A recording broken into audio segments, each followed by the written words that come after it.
Jésus.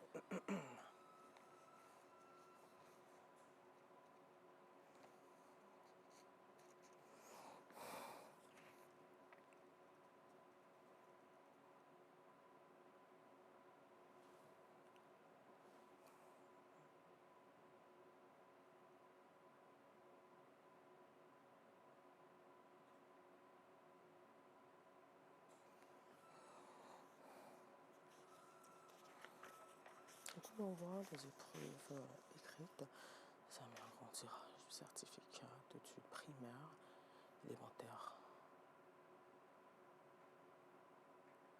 4. Session 2024.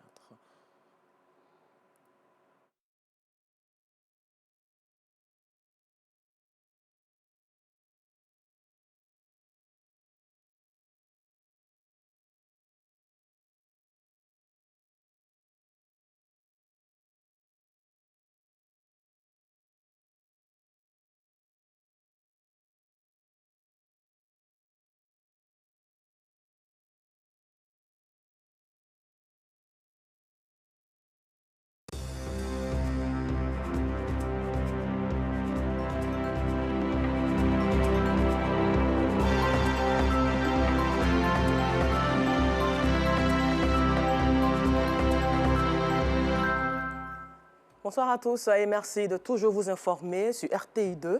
Au sommaire de l'actualité, ce mardi 21 mai marque le démarrage des épreuves écrites des examens à grand tirage section 2024 pour le certificat d'études primaires élémentaires CEP et l'entrée en 6e partout en Côte d'Ivoire.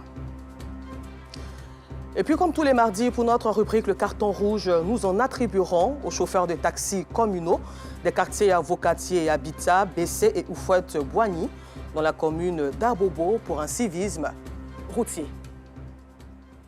Encore merci à vous d'être des nôtres sur RTI2. Le coup d'envoi des épreuves écrites des examens à grand tirage, section 2024 du certificat d'études primaires, élémentaires et l'entrée en 6e ont démarré ce mardi 21 mai. Un tour d'horizon dans les différents centres d'Abobo visités par Kandia Kamara, premier magistrat de la commune d'Abobo, et les chefs de circonscription a permis de vivre l'atmosphère qui a prévalu, le constat de Yacouba Koulibaly et Georgette Ido Fofana. Les examens à grand tirage débutent ce mardi 21 mai 2024 par le CEP, certificat d'études primaires élémentaires. Il est 6 heures à l'inspection de l'enseignement préscolaire et primaire d'Abobo Banco. Avant la composition prévue pour 8 heures, la chef de circonscription et son équipe s'activent. Tidanke Kaba a une mission.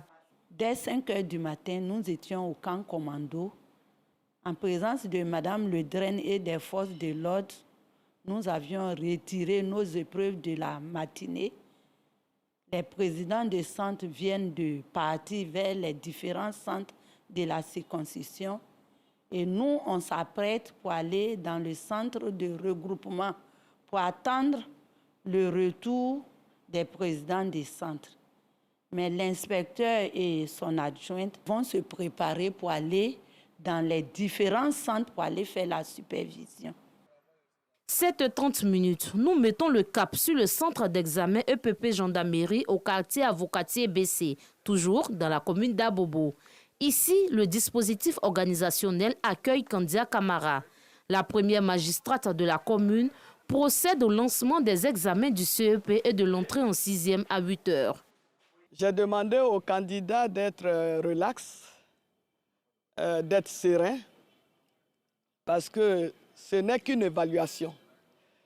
Ce n'est pas un concours, c'est un moment d'évaluation aussi pour les enseignants, pour le personnel d'encadrement, mais aussi pour le gouvernement, pour savoir si toutes les dispositions ont été prises. Ici à Abobo, nous avons construit près de 12 écoles primaires, préscolaires, et tout cela pour donner la chance aux enfants d'Abobo d'avoir une éducation de qualité.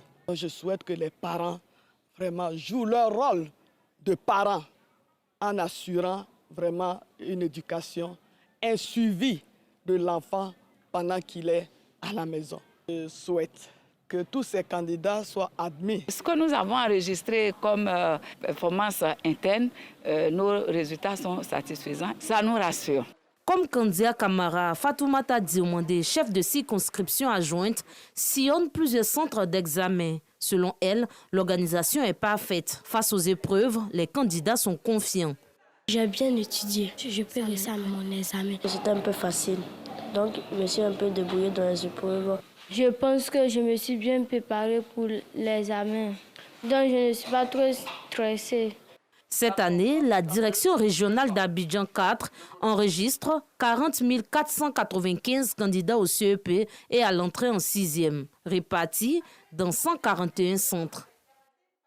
Bonne chance à tous ces candidats. Et toujours au chapitre éducation, un peu plus loin du district autonome d'Abidjan, ce sont 15 118 candidats qui frappent aux portes des collèges dans la draine de Mans. Pour leur permettre donc d'aborder dans la sérénité les épreuves, la Fondation Trocapé, dirigée par le commissaire bleu Louan Charlemagne, par ailleurs président mondial de la Fédération de Maracana, a offert plus de 2700 kits alimentaires aux postulants de la région du Tongpi. La sous-préfecture de Sanguiné, dans le département de Mans, n'est pas restée en marge de cet élan de solidarité en présence de Gervais Kouassi et Assit Andiara. En plus des épreuves sur table auxquelles devront faire face les candidats au CEP et à l'entrée en 6e dans la sous-préfecture des Sanguiné, il y a celle de la nourriture. En effet, plusieurs enfants parcourent des kilomètres pour rejoindre leur centre d'examen. Presque impossible donc pour ces derniers, après les compositions, les dictées, exploitation des textes et veille du milieu du matin, d'aller à la maison et revenir face à leurs copies pour l'épreuve des mathématiques dans l'après-midi. Pour venir en aide aux enfants candidats de bonne volonté, font parler leur cœur à l'image du premier responsable mondial de Maracana, le colonel Bleu Louan Charlemagne, qui a décidé d'offrir le repas de midi aux impétrants qui sont dans l'impossibilité de s'en offrir. Un enfant qui a faim ne peut pas bien travailler. Et c'est pour ça que nous avons décidé d'accompagner des organisateurs des examens à grand tirage pour que les enfants soient à l'aise et travailler pour nous donner de bons résultats. Le geste du bienfaiteur est fortement apprécié par les apprenants, leurs parents et maîtres. Je suis quitté à Glenpleu. Je viens de composer à Saint-Louis ici. Je dis merci à président Charlemagne. Grâce à lui, on a mangé à midi. Grâce au président Bleu Charlemagne qui a bien mangé, je lui dis merci. Je suis sûre d'avoir mon examen. Je viens de Sadiplo, à 7 km d'ici. Vraiment, ce midi, j'attendais ma fille pour la faire manger à l'extérieur. Et j'apprends que le président de Maracana, M. Bleu Charlemagne, a vraiment prévu le déjeuner pour les enfants. Et vraiment, nous sommes satisfaits de ce geste-là. Vraiment, c'était une surprise pour nous, les parents. C'est un sentiment de joie qui m'anime en cet instant pour ce geste que le président Bleu Charlemagne a posé à l'endroit des enfants. Parce que nous savons qu'en période d'examen, il y a deux questions qui préoccupent les élèves. Où dormir, quoi manger. Si le président Bleu Charlemagne vient en aide aux enfants en leur offrant un repas, c'est un ouf de soulagement pour les parents.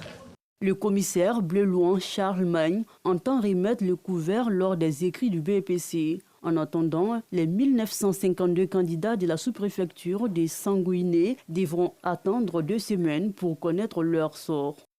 Très belle initiative encouragée. À Abidjan, ici, la direction générale de l'établissement scolaire Sainte-Camille a célébré le week-end dernier ses meilleurs élèves de l'année 2024.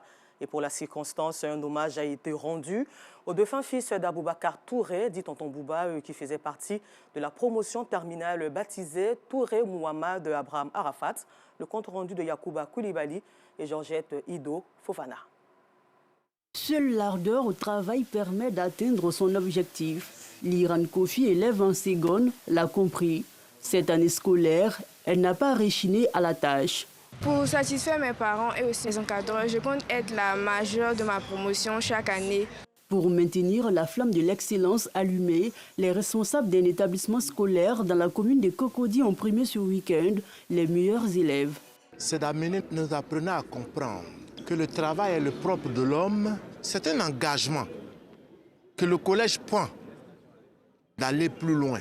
La promotion terminale 2024 porte le nom de l'un des élèves de l'école qui s'en est allé. Une promotion parrainée par son père. Les meilleurs de la génération, ils vont continuer à être meilleurs à l'université. Et nous les avons rassurés qui seront suivis de près. Ceux qui veulent travailler, nous allons les aider comme on peut. Être parmi les meilleurs, c'est difficile, mais s'y maintenir, c'est le plus dur. Donc, j'espère et je compte sur eux qu'ils vont vraiment se maintenir parmi les meilleurs. Je suis déjà très heureux, très fier d'avoir reçu des récompenses. Je ne m'attendais pas forcément à être le premier de la promotion déjà. Bon, je promets de faire de mon mieux pour la suite et de faire ce que je peux pour réussir à rendre fiers mes parents et mon école. J'ai été très heureuse de recevoir ces prix. Ça a prouvé que travailler dur à l'école, qu'en travaillant, on est toujours récompensé.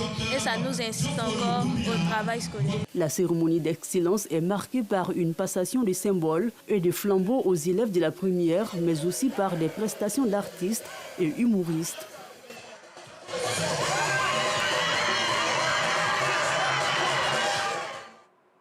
À présent, passons à notre rubrique du jour.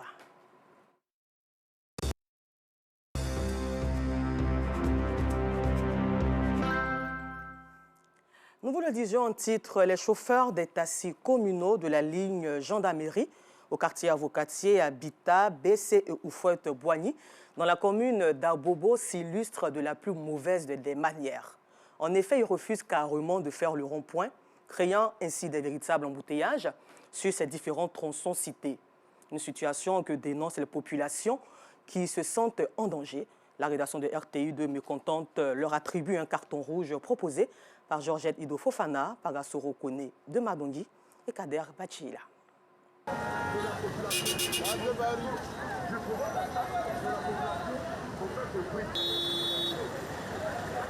Eh bien, c'est ce qui se passe ici.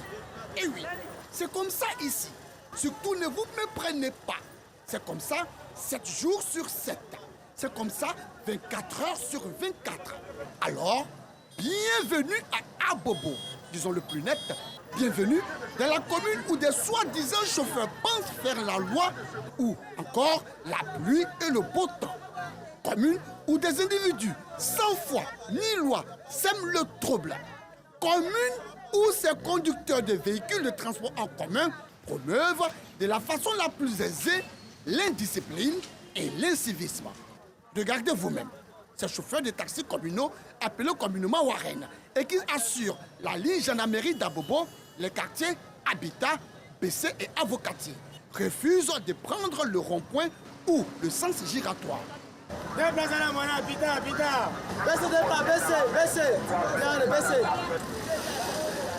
Ces soi-disant chauffeurs qui préfèrent tous abréger leur course ici. Au fait, emprunter le rond-point, un travail de trop pour eux. Un travail difficile à accomplir, un travail pénible, un travail trop épuisant. Bref, un gâchis et une véritable perte de temps pour eux. Mais ce que vous ignorez, messieurs les soi-disant chauffeurs, faites des détours quand vous voulez, comme vous voulez, comme vous le souhaitez, comme vous le faites en ce moment, engendre des embouteillages monstres et pénibles. Des embouteillages qui s'étendent de la gendarmerie au feu des 3 châteaux, soit sur 2 ou 3 kilomètres environ. Messieurs les soi-disant chauffeurs, savez-vous que faire des détours de ce genre, prendre des raccourcis, pourrait aussi occasionner des accidents très graves. Mais ceci ne vous dérange nullement. Ceci ne vous interpelle pas du tout. Pour vous, nous sommes à Abobo et on fait ce qu'on veut, sans crainte. On fait ce qui nous arrange, au calme, sans être perturbé. On fait ce qui nous passe par la tête, sans réfléchir. Et tenez-vous bien, personne ne peut parler. Ah oui, personne ne peut et ne va s'opposer. Personne.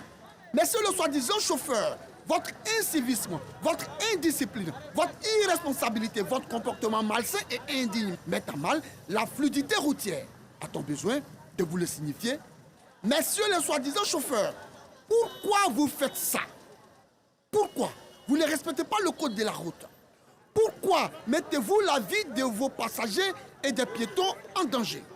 Pourquoi mettez-vous la vie des autres automobilistes en danger? Pourquoi vous faites ça?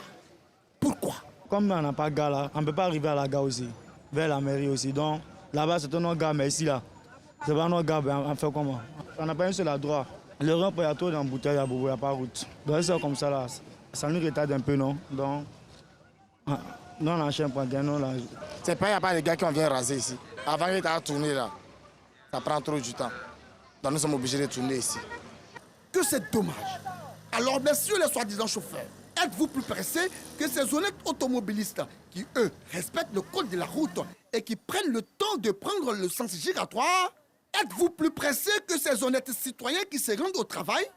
Dites-nous, messieurs les soi-disant chauffeurs, vous croyez être plus malins que les autres? Mais que non, non et non. Vous n'avez pas de gare, certes. Mais dites-nous, messieurs les soi-disant chauffeurs, en quoi prendre le rond-point serait mêlé à une affaire de gare? Messieurs les soi-disant chauffeurs, votre comportement et vos agissements ne sauraient être tolérés. Les citoyens responsables et dignes de la commune, de la solidarité et du partage disent non. Non et non. C'est inacceptable, c'est inadmissible, c'est inconcevable, c'est intolérable, c'est frustrant et c'est même injurieux. Et tout cela se fait sous le regard de ces soi-disant syndicalistes. Vous, association des syndicats, vous qui êtes censés réguler le secteur, vous qui êtes censés discipliner vos syndiqués, vous qui êtes censés les rappeler à l'ordre en les interpellant lorsqu'ils se comportent mal. Que faites-vous pour assainir le milieu? Pourquoi n'obligez-vous pas ces soi-disant chauffeurs à respecter le code de la route? C'est bien visible ce qui vous intéresse et nous le savons tous. C'est votre argent, l'argent de chargement par véhicule. Ah, ces fameuses sommes d'argent de chargement, l'argent cadeau, l'argent facile, l'argent de la sueur des autres. Pour un chauffeur qui cherche la recette, le temps de faire rond-point, il peut faire moins 2 heures du temps, 3 heures du temps dans un embouteillage. De 3 mois, si on enlève ça dans la journée, là, il gagne quoi? On reconnaît qu'en tournant, ça crée un embouteillage. Voilà, mais ce n'est pas aussi de nos fautes. Et c'est toujours la même chanson, toujours le même refrain, toujours le même disque. Eh bien, la recette journalière. Quelle est la recette journalière? Allez-y savoir. Vous, monsieur le chef de ligne, c'est bien de vous qu'il s'agit, oui, vous. Pourquoi vous n'utilisez pas cet argent collecté en longueur de journée et 7 jours sur 7 pour créer une gare routière? Sinon, où va alors cet argent? Question. Non seulement vous n'aidez pas l'État de Côte d'Ivoire avec cet argent, mais en plus, vous violez le code de la route et vous occupez de façon anarchique la voirie. Que c'est dommage. Regardez vos stationnements. Regardez et dire que c'est le même scénario de jour comme de nuit. Une situation que dénoncent de vive voix les usagers. Il faut les sanctionner. Parce que si tu trouves que tu ne veux pas faire le rond-point, tu es contre la loi. Donc il faut que tu dois faire le rond-point comme tout le monde. Tu n'es pas au-dessus de la loi, donc il faut appliquer. Donc les autorités doivent appliquer vraiment sur ce côté-là pour pouvoir sanctionner ces automobilistes-là. Les gars peuvent venir tourner même au virage, au feu, en plein. Le mec qu'on est en train de traverser, il y a les barres aussi qui viennent traverser aussi. Vous voyez, les ora aussi. Vraiment, on demande de l'aide. C'est très, très, très dangereux pour la population. Des chauffeurs toujours pressés, mais surtout toujours fautifs. Voici donc les résultats de ce langage. Trop pressé, que c'est dommageable. Ne dit-on pas que trop pressé arrive tard? Cet accrochage, tu aurais pu l'éviter. Hélas, 1000 fois hélas, on cherche rapidement la recette en mettant de côté le respect du code de la route. De toutes les façons, tu as reçu ta recette du jour, non? En tout cas, nous espérons que ceci te servira de leçon. À la tombée de la nuit, c'est toujours un casse-tête, un gigantesque embouteillage dû à l'incivisme de ces soi-disant chauffeurs des lignes Avocatier, Habitat et Bessie. Vu le comportement irrespectueux et irresponsable de ces chauffeurs qui violent sans cesse le code de la route en mettant en mal la circulation et la vie des honnêtes citoyens de la commune d'Abobo, un immense carton rouge leur est attribué. Carton rouge et encore carton rouge à ces soi-disant syndicats qui prennent au quotidien de l'argent et qui ne font absolument rien pour établir l'ordre. Vu l'impuissance et l'incapacité des acteurs du milieu du transport face à cette situation préoccupante, tous les regards sont désormais tournés vers les autorités municipales dans l'espoir de mettre fin à cette anarchie exagérée et hyperbolique ici sur la ligne Jeanne-Améry, Habitat, Avocatier et Bessé dans la commune d'Abobo. Espérons juste que l'attribution de ces cartons rouges aide au changement de mentalité des chauffeurs de la commune d'Abobo. Hors de chez nous, au Nigeria, des hommes armés à moto ont tué une quarantaine de personnes lors d'une attaque dans le centre-nord du pays ce mardi 21 mai, selon le commissaire à l'information du gouvernement local Moussa Ibrahim Achams. L'attaque survenue lundi soir dans le district de Waizé, dans l'état du Plateau, est la dernière en date dans une région qui est depuis longtemps le théâtre de conflits fonciers et miniers et d'explosions de violences intercommunautaires. Et puis, terminons ce temps d'information en Iran. Vous devez savoir que l'Iran a entamé ce mardi 21 mai 5 jours de deuil avec une série de cérémonies dans différentes villes du pays. Demain, mercredi 22 mai à Téhéran, les fidèles pourront accompagner les dépouilles du président Ebrahim Raïssi et de son ministre des Affaires étrangères et des autres personnes présentes dans l'hélicoptère. Encore merci à vous de nous avoir suivis et bonne suite de programme sur RTI2.